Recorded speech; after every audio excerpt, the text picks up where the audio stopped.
Bonjour à tous les passionnés de Corée du Sud. Aujourd'hui, nous allons parler d'un sujet important. Il s'agit du budget pour voyager en Corée du Sud. Car oui, la Corée du Sud est un pays fascinant à visiter, mais il n'y a pas besoin de se ruiner pour y aller.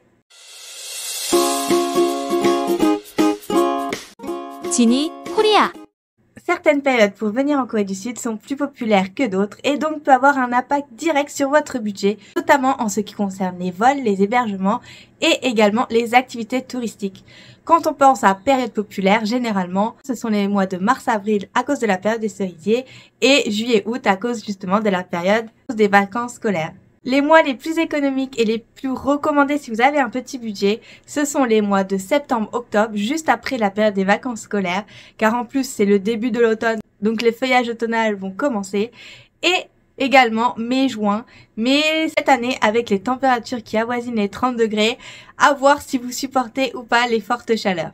Et si tu aimes les fleurs comme le festival des cerisiers, sache qu'il y a également d'autres festivals de fleurs comme le festival des tulipes au Seoul Forest et le festival des roses. Donc, au mois de mai et juin, tu auras de quoi voir d'autres fleurs qui sont tout aussi belles que les cerisiers.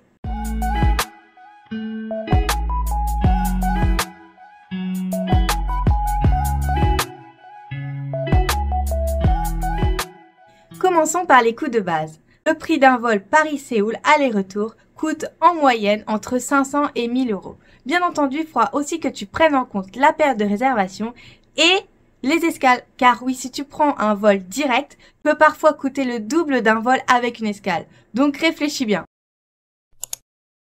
Passons maintenant aux transports. Les transports en commun en Corée du Sud ne coûtent pas cher, ils sont très économiques. Par exemple, prendre le métro à Séoul, vous en aurez entre 1,50 € et 2 € par trajet. Et c'est à peu près la même chose pour les bus. Et si vous décidez de prendre le train pour aller par exemple jusqu'à Busan, en TGV, cela ne vous coûtera que 50 €, ce qui n'est pas beaucoup comparé au prix que l'on connaît en France avec la SNCF. En Corée du Sud, il est possible non seulement de prendre les trains pour aller d'une ville à l'autre, mais également les bus. Et vous allez me dire, oui, mais les bus, c'est pas confortable. Non, détrompez-vous. Il existe des bus que l'on appelle des bus premium. Alors, qu'est-ce que c'est un bus premium? Alors, c'est un bus où vous aurez l'impression d'être en première classe comme dans l'avion. Donc, vous avez la petite tablette devant, le siège qui se met en arrière sans gêner le voisin derrière, car tout est fait pour ne pas gêner les autres. Et il y a même un rideau qui vous sépare de votre voisin. Donc, de quoi avoir son propre petit cocon dans le bus. Ce genre de bus coûte tout aussi cher que prendre le TGV. Ça peut coûter entre 30 et 50 €. Donc pourquoi ne pas en profiter? Donc là, je viens de te parler des transports, mais maintenant laisse-moi t'expliquer là où tu vas pouvoir économiser de l'argent. Comment économiser? Il existe des hébergements qui sont plus abordables que d'autres. Par exemple, si tu prends un hôtel moyen à Séoul, le prix avoisine généralement les 50 € par nuit. Mais si tu prends des guest house ou des dortoirs, alors là, le prix va réduire de plus de moitié parfois, jusqu'à atteindre 15 à 25 € par nuit. Donc ça fait une sacrée différence. Et en plus, certaines guest house, donc quand tu payes la nuit, il y a également le petit déjeuner inclus. Donc ça te fait un repas en moins à payer dans la journée, ce qui n'est pas négligeable. Et pour parler de nourriture, on va en venir aux restaurants. Les restaurants. Alors les restaurants, ça coûte combien à Séoul? Selon les repas que tu vas prendre, ça va coûter entre 10 000 et 15 000 won. Donc ce qui fait environ 8,50 € à 10 €. Mais si tu veux faire des économies, alors tu vas pouvoir. Les petits restaurants locaux appelés Pochangmacha ou Bunsikjip, donc ce sont des tout petits restaurants, des petits boui-boui comme on aime bien les appeler, proposent des plats avec des prix super abordables. Donc tu peux par exemple avoir un bibimbap pour 6 € ou alors un kimbap entre 2 et 3 €, même un tonkatsu à 8 €, donc c'est du porc pané frit et franchement très très bon. Et il y en a même avec du fromage que je vous recommande à 200%, c'est mon préféré. Alors comme vous pouvez le voir sur ces images, je suis dans un petit boui-boui et il y a même les accompagnements qui sont offerts. Donc franchement, on mange bien et c'est vraiment pas cher. Et pour encore plus d'économie, tu peux aussi aller dans les convenience stores. Généralement, dans les convenience stores, tu pourras trouver des doshilak, donc des paniers repas avec plusieurs petits plats, donc du riz et généralement de la viande, du poisson.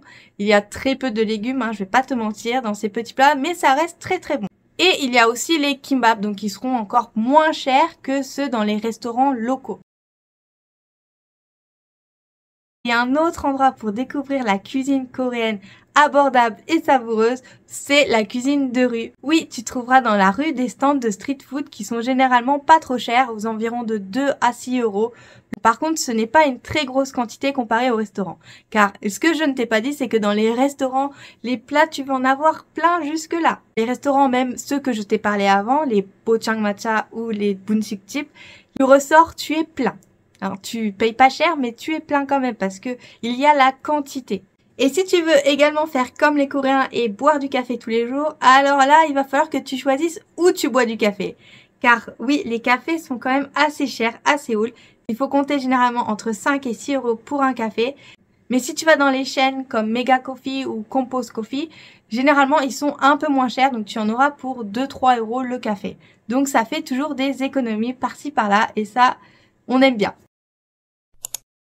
Maintenant, comment tu peux économiser sur une journée de voyage? Ce que je veux dire par là, c'est qu'il faut quand même que tu fasses des activités et que tu sortes. Et là, tu te dis, oh, tout ce que je vais visiter, je vais devoir tout payer, ça va être très très cher. Non. Laisse-moi te dire combien ça coûte de faire des activités en Corée du Sud. En Corée du Sud et même à Séoul, il y a plein d'activités à faire qui sont complètement gratuites. Oui, tu m'as bien entendu, elles sont gratuites. Vous pouvez par exemple visiter les temples ou les parcs ou encore faire de la randonnée. Tout ça, ce sera des activités gratuites. Il y a également les marchés traditionnels. Les marchés traditionnels coréens, ce sont vraiment des endroits hyper intéressants à visiter. Et en plus, vous aurez une expérience unique sans trop dépenser. Donc c'est vraiment le top du top. Et ce que je vous recommande de faire dans les marchés, c'est de tester la nourriture. Car bien évidemment, dans les marchés traditionnels, il y a plein de stands de nourriture. Et vous verrez que pour les stands les plus populaires, la file d'attente est parfois très très longue. Ça peut aller jusqu'à 30 minutes juste pour avoir votre petit plat ou dessert. Et si tu veux visiter les palais royaux à Séoul, l'entrée ne coûte qu'entre 3 et 5 euros, donc c'est vraiment pas cher. Bien sûr, il y a des attractions touristiques comme le Lotte World ou le Jardin du Matin Calme de Gapyeong qui te coûteront un peu plus cher. 5 endroits gratuits à visiter à Séoul. Je vais te citer 5 endroits que tu pourras visiter complètement gratuitement à Séoul. Le premier, c'est le temple Jogesa, qui est super beau. En plus, là, c'est bientôt l'anniversaire de Bouddha, donc il y a des lanternes, c'est magnifique. Le deuxième, c'est le lac Sokchon, qui est également connu pendant la période des cerisiers. En troisième, c'est le musée national de Corée, donc qui est hyper grand, il est sur 3 étages et pourtant il est complètement gratuit. En quatrième, il y a le marché Gwajeong.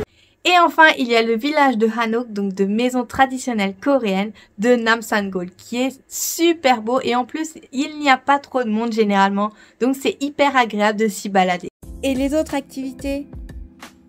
Pour ce qui est des autres activités, comme par exemple des activités de cuisine ou des activités manuelles, généralement ça coûte entre 8 et 15 euros, donc ça reste quand même très abordable. Et si tu cherches plus d'endroits à visiter et d'activités à faire à Séoul, je te conseille d'aller faire un tour sur mon Instagram, je te mets le lien juste en description, c'est Jenny Korea. Tu y trouveras plein d'idées pour ton prochain voyage en Corée du Sud. Comment gérer son budget une fois qu'on est sur place? Personnellement, j'aime bien utiliser des applications pour voir combien je dépense par jour lorsque je voyage, car ça me permet de rester consciente du budget que j'utilise chaque jour. Et pour trouver ce genre d'application, rien de plus simple, tu vas sur Google Play ou même dans Apple Store et tu tapes tout simplement budget et tu trouveras plein d'applications pour pouvoir t'aider pendant ton voyage. Et enfin, dernier petit conseil, c'est éviter les pièges à touristes. Alors là, tu vas me dire, oui, mais moi je ne connais pas, c'est la première fois que je vais en Corée, comment je fais pour éviter les pièges à touristes? Alors déjà, une chose que je peux vous recommander, c'est d'éviter d'aller à Insadong pour acheter vos souvenirs. Oui, Insadong est réputé auprès des Coréens pour avoir les prix qui sont plus chers qu'ailleurs. Si tu veux acheter des souvenirs, je te recommande plutôt d'aller au marché de Namdaemun où les prix sont parfois la moitié du prix de Insadong. Donc si tu veux faire des économies, c'est cadeau. Et dernier petit point, si tu es dans un marché et qu'il n'y a pas le prix de ce que tu achètes, généralement, je dis bien généralement, ça veut dire que tu peux négocier le prix. Donc pour ça, il va falloir que tu apprennes quelques mots de vocabulaire coréen, car oui, les vendeurs ne parlent pas anglais le plus souvent, donc ça va être à toi d'apprendre quelques mots, voire quelques phrases de coréen. Bon, la plus connue, c'est kakajuseo, qui signifie baissez le prix s'il vous plaît. Donc, avec toutes ces informations, combien ça coûte de voyager en Corée du Sud? Donc, le budget moyen pour un voyage en Corée du Sud de 15 jours, ce serait généralement entre 700 et 1200 euros. Et attention, car ces prix ne prennent pas en compte le vol. Le vol est à rajouter en plus. 700 €, c'est vraiment le minimum. Ce sera généralement hébergement en guest house et il faudra regarder son budget tous les jours. Et voilà, c'est tout pour aujourd'hui. Donc j'espère que ces conseils vous aideront pour votre prochain voyage en Corée du Sud et que vous pourrez vous faire une meilleure idée du budget dont vous avez besoin. N'oubliez pas de lâcher votre plus grand pouce bleu et de vous abonner à la chaîne pour plus de vidéos sur la Corée du Sud. Et moi, je vous dis à dimanche prochain. Annyeong! Aujourd'hui, on part dans la campagne coréenne. Pour y aller, il faut prendre le bus de Gangnam Bus Station à Daean et ensuite prendre le taxi. Pour la première destination, on va à la distillerie de makgeolli à Dangjin. Puis c'est l'heure du déjeuner, un délicieux kamjatang, une soupe coréenne épicée à base d'os de porc. On se